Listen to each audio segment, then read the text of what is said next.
Argos TV presenta.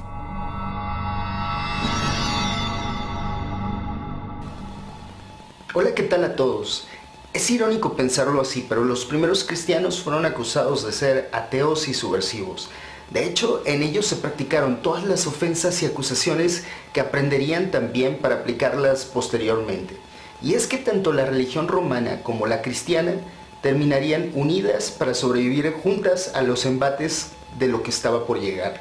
Pero antes de que siquiera lo intuyeran, a los primeros cristianos se les acusaba de cualquier cosa. Sus ideas, qué curioso, eran sacadas de contexto, magnificadas o manipuladas de cualquier manera para hacerles ver como una secta de gente perversa. De esto podrían aprender mucho quienes señalan a otros grupos humanos, especialmente desde la fe, exagerando o sacando de contexto las declaraciones de sus contrarios. Se decía, por ejemplo, que los cristianos practicaban el canibalismo. Tertuliano dejó constancia de eso, que en la nocturna congregación sacrificamos y nos comemos un niño, escribió, que en la sangre del niño degollado mojamos el pan y empapado en la sangre comemos un pedazo cada uno, que unos perros que están atados a los candeleros los derriban y forcejean para alcanzar el pan que les arrojamos bañado en sangre del niño, que en las tinieblas que ocasiona el forcejeo de los perros, alcahuetes de la torpeza, nos mezclamos impíamente con las hermanas o las madres.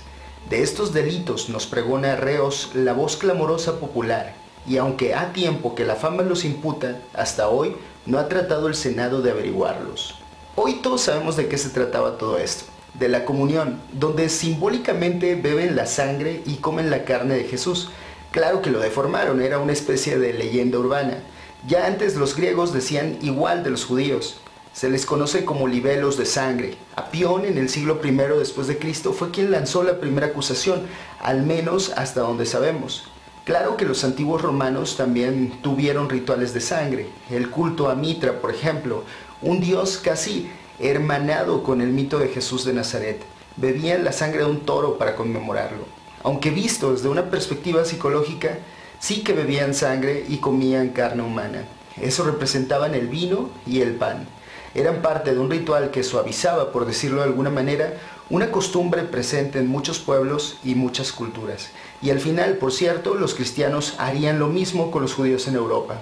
Inglaterra, Bélgica, Alemania, España y otros lugares les acusaron de beber sangre humana.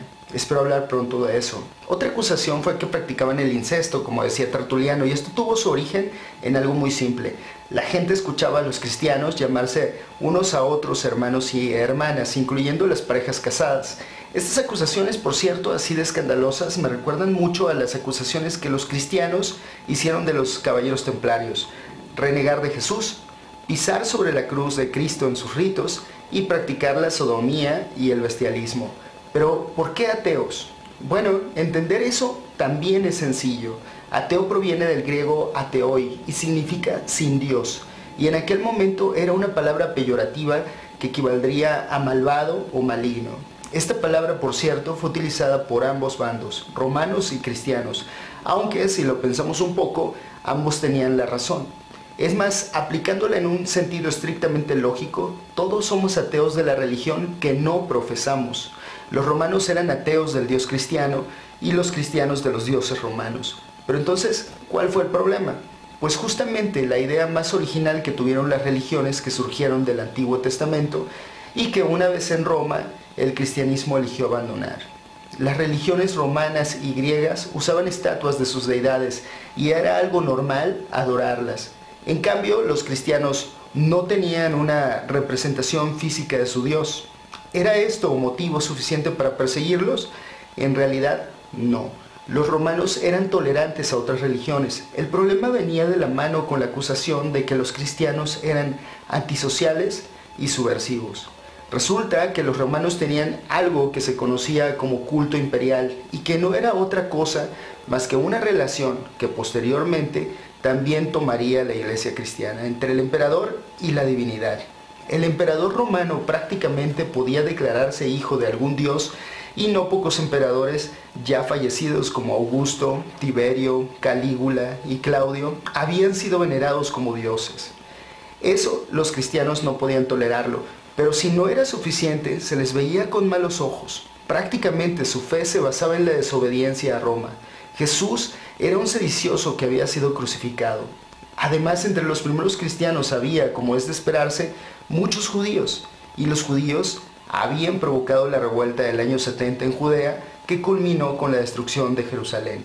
Así, Suetonio habla de revueltas causadas en Roma en tiempo del emperador Claudio por un hombre al que llama Cresto, refiriéndose a Cristo, y cuyas doctrinas fueron dispersadas en Roma por esclavos inmigrantes judíos, y a partir del emperador Nerón, después del incendio que arrasó con Roma, fueron culpados y perseguidos. Sin embargo, hacia el siglo II, Roma se había acostumbrado a su presencia y comenzó a tolerarlos, y poco a poco, tal vez a causa de su persistencia, de su valor y de su integridad, fueron ganándose el respeto. Se trataba de una religión que no discriminaba a mujeres u hombres, a esclavos, ricos o pobres. Sin embargo, todavía tuvieron que sufrir otras dos persecuciones, una a manos de Decio y otra a manos de Diocleciano, aunque claro, ya se encontraba tan arraigada que fue imposible hacerle frente. Hacia el siglo IV, el emperador Constantino llevó a cabo reformas que marcaron el destino de la historia hasta nuestros tiempos. Promulgó el Edicto de Milán, con el que garantizó la libertad de culto y dio fin a las persecuciones. Esto permitió que la iglesia se expandiera y que las propiedades que les habían sido confiscadas les fueran devueltas. Poco faltaba entonces para que los límites de la religión cristiana se ensancharan hasta un punto en que poco tiempo antes hubiera sido inconcebible. La teología imperial de Eusebio de Cesarea planeaba asegurar la autoridad del César y proponía la unidad espiritual del imperio bajo nuevos lineamientos. Claro que una vez que la iglesia cristiana alcanzó el poder, no dudó en aplicar la fórmula. Los reyes gobernaban por voluntad de Dios y el Papa ostentaba y ostenta el título como su hijo. Sí, los cristianos fueron perseguidos brutalmente. Según algunos, las víctimas mortales pudieron llegar a 4000. Tenían menos derecho que el resto. Les confiscaban sus bienes, destruían sus propiedades, podían ser detenidos y puestos en prisión. Sufrieron torturas y ejecuciones, pero poco después ellos hicieron lo suyo. A partir del Concilio de Nicea y en un intento por calmar los ánimos entre los primeros cristianos, Constantino decidió emitir un documento en el cual se asentaban las bases de todo el cristianismo. Esto generó nuevos problemas. Formalmente, los enemigos de la facción ganadora comenzaron a ser perseguidos. Muchos documentos fueron escondidos y otros, descubiertos, fueron destruidos. Los paganos comenzaron a ser torturados y masacrados por los cristianos, y poco a poco el mundo comenzó a adentrarse en un periodo infame en la historia de la humanidad. Todo lo que antes hicieron contra ellos hicieron contra quienes no compartían sus ideas. Así fue que el cristianismo se abrió paso en el mundo. Así que la próxima vez, si llamas a alguien que no comparte tus ideas, pagano, ignorante, ateo, inmoral o revoltoso, pregúntate si lo que estás haciendo no es perpetuar una doble moral que quedó adherida a tu sistema de creencias. No califique el cristianismo popular al ateísmo como inmoral o sedicioso. No se intenta calificar a los ateos como ignorantes, como faltos de conocimiento. No se tiende a creer que solo la religión debe imponer su moral para pensarse. Por mi parte ha sido todo. Yo soy Adalid, esto es Argov TV y recuerda que puedes encontrar enlaces a más información sobre cada tema en la descripción, y si el video te gustó recuerda suscribirte, dejar un comentario, una manita arriba y nos vemos en el próximo video.